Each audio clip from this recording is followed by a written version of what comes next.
Take a breath. Settle into this space, this moment. For so much of our lives, we operate with a sense of separation. There is me, and then there is them.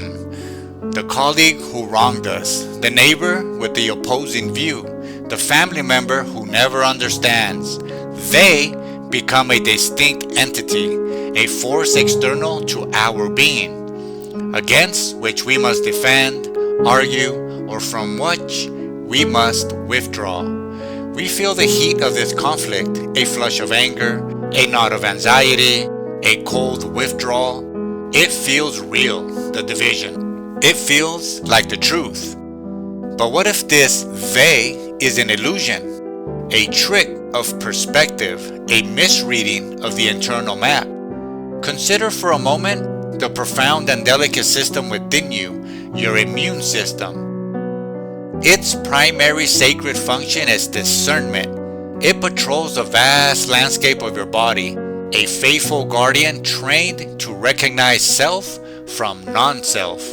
Its wisdom lies in its ability to identify a true foreign invader, a virus, a bacterium, a toxin, and mount a precise defense to persevere the integrity of the whole. This is the harmony in action. A system cooperating perfectly with itself to protect the singular organism it serves, the body. Yet, sometimes this system falters. It loses its way in a phenomenon known as autoimmune disease. The immune system turns its powerful defenses not against a foreign threat, but against the body's own healthy tissues. It mistakes a part of the self for an enemy. The joint, the skin, the nerve cell, all essential components of the one body, are attacked as if they were alien. This internal conflict creates inflammation, pain, fatigue, dysfunction. The body, in essence, is at war with itself. Experts note there are over 80 such conditions where the internal defense mechanism becomes the source of suffering. The system designed for cooperation has fallen into a state of brutal self-destructive competition. Now, pull the lens back some. Zoom out from the cellular level to the human level. This is not a perfect metaphor for most of our human conflicts. We perceive an external them and feel the rush to fight, to condemn, to separate. We might be experiencing a social and spiritual form of the same autoimmune response. The anger you feel is the inflammation. The division you perceive is the attack on the perceived non-self. But in a universe governed by the Hermetic principle of correspondence, as above, so below, might this conflict be revealing a profound internal misalignment? The they you react to is often a reflection of this own part of your own self. It is a pole of your own being that you have not yet reconciled. The intolerance you see out there mirrors an intolerance you hold within. The aggression you perceive in another may point to an unintegrated aggression in your own spirit. You are one cell in the larger body of humanity. Attacking another cell in the same body, convinced it is a foreign pathogen? The conflict is not between you and them. It is a symptom of failure to recognize a fundamental unity.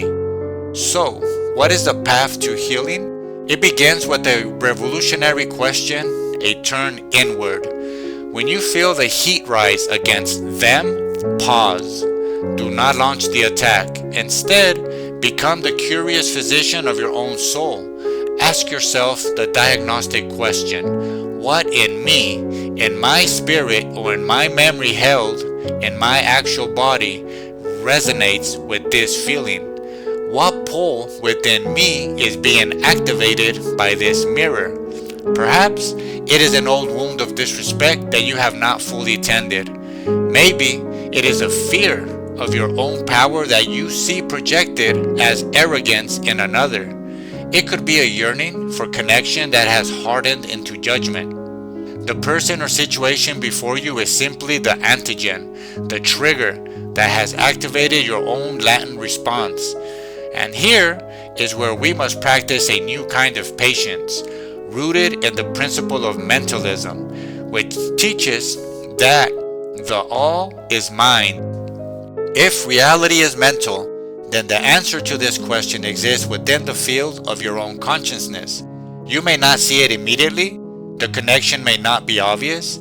This is where faith in the process meets practical wisdom. If the answer does not come right away, be profoundly satisfied with this statement, a mantra for self-inquiry. I don't see it right now, but it's there, and I'm paying attention for the answer to reveal itself. And then just wait. This is not passive resignation, it is active, vigilant openness. It is you, the conscious cell, ceasing your inflammatory attack and instead sending out signals of inquiry and rest. You are allowing the innate wisdom of your being, your own spiritual dendritic cells, if you will, to process the experience and trace it back to its source within you, and to present the understanding you need for integration. You are moving from a state of autoimmune reaction to a state of self-recognition and ultimately self-healing. This internal shift has a direct and tangible impact on the external world, on the choice between cooperation and competition. Science reveals that our brains are constantly calculating this balance. In games that model social interaction, like the prisoner's dilemma or the space dilemma, we instinctively adjust our behavior based on our perception of the other. When we perceive threat or betrayal, the brain's networks push us toward competition and defense. Yet, studies also show that cooperative contexts can strengthen our sense of social connection and well-being. They can activate left prefrontal cortical areas associated with positive approach-oriented motivation. The key is that our perception dictates the game. When we dissolve the illusion of them by finding its root in you change the entire social calculation. The other person is no longer a threatening competitor for a limited resource of respect, love, or validity. They become potentially a different part of the whole. Your brain is freed from the high cognitive load of strategizing against a rival and can instead engage the circuits that facilitate connection. This is the cultivation of what psychologists might call sociostasis, the social equivalent of the body's homeostasis. Just as the body seeks equilibrium, groups and relationships seek a harmonious balance between individuality and connection, between cooperation and the healthy friction that leads to growth. This harmony is not a bland agreement on everything. It is a dynamic, rhythmic balance, echoing the Hermetic principle of rhythm, where everything flows out and in. It is a system where differences are not seen as threats to be eradicated, but as complementary poles of a united spectrum, necessary for the vitality and evolution of the whole. The conflict you experience is an invitation, a flare-up of spiritual inflammation asking for your attention. Your task is not to win the war against them, but to heal the autoimmune condition within you, to ask, what is this in me? And to wait with gracious intention for the wisdom of your body and spirit to reveal the connection. As you heal that inner schism, you will find the outer conflict transforms. It may resolve, it may become a conversation, or the other person may simply fade from your field of contention because the change is gone. You have stopped attacking your own reflection. You have remembered on a cellular level of being that you are part of one body, and in that remembrance, you restore flow. You allow the natural, intelligent harmony of cooperation to guide you, not as a strategy, but as the innate state of a system that has finally recognized itself. The peace you seek with them was always only a prayer for peace within you. Answer it.